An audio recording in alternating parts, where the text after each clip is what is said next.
स्वागत गर्न चाहन्छु technical advice for you YouTube च्यानलमा। तपाईँ यदि स्मार्ट सेलको युजर हुनुहुन्छ भने आजको भिडियोमा म तपाईँलाई काम लाग्ने टिप्सको बारेमा बताउन गएको छु। कुनै समयमा कुरा गर्दा गर्दै फोनमा पैसा सकियो भने त्यस्तो अवस्थामा कसरी लोन लिने भन्ने बारेमा बताउने छु।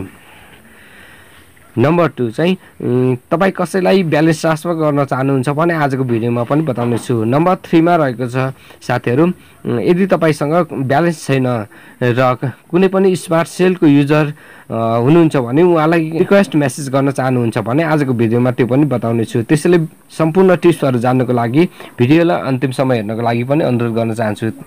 भिडियो सुरु गर्नुभन्दा पहिले technical advice for you YouTube च्यानललाई सब्स्क्राइब गर्नुभएको छैन भने सब्स्क्राइब गर्नुहोला अनि साथमा रहेको बेल आइकनमा क्लिक गरी नोटिफिकेसन अलमा क्लिक गर्न नभुल्नुहोला। सुरु गरौँ आजको टपिक।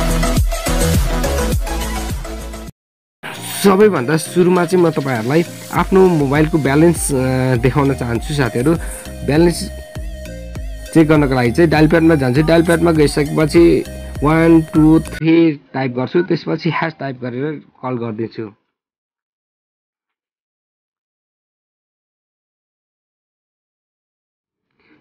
कल बटनमा गइसकेपछि मेरो चाहिँ ब्यालेन्स 0.13 रहेको छ साथीहरु। अब म कसरी लोन लिने त भन्ने बारेमा बताउने छु। त्यसको लागि चाहिँ हामीले टाइप गर्नुपर्ने हुन्छ, स्टार टाइप गर्नुपर्ने हुन्छ। स्टार टाइप गरिसकेपछि 129 टाइप गर्नु होला। 129 टाइप गरिसकेपछि स्टार टाइप गर्नु होला। त्यसपछि 40 टाइप गर्नु होला।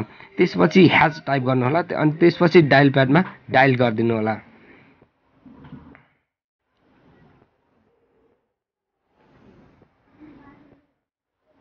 यति गरिसकेपछि यहाँले देख्न सक्नुहुन्छ, स्क्रिनमा पनि देखिरहनु भएको छ साथीहरु, यो loan operation successful now your balance RS 40.13 भनेर देखिरहनु भएको छ साथीहरु। यसको सर्भिस चार्ज चाहिँ 2 रुपैयाँ रहेको छ।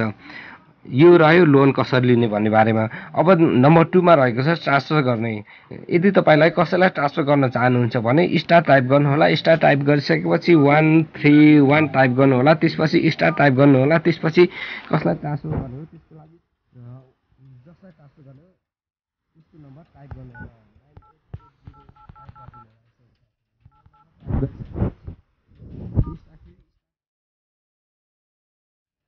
पछि अमाउन्ट लेख्नु होला। अमाउन्ट लेखिसकेपछि फेरि स्टार लेख्नु होला। स्टार लेखिसकेपछि 1 2 3 4 5 6 लेख्नु होला अनि # गर्नु होला। त्यसपछि डायल प्याडमा डायल गरिदिनु होला साथीहरु।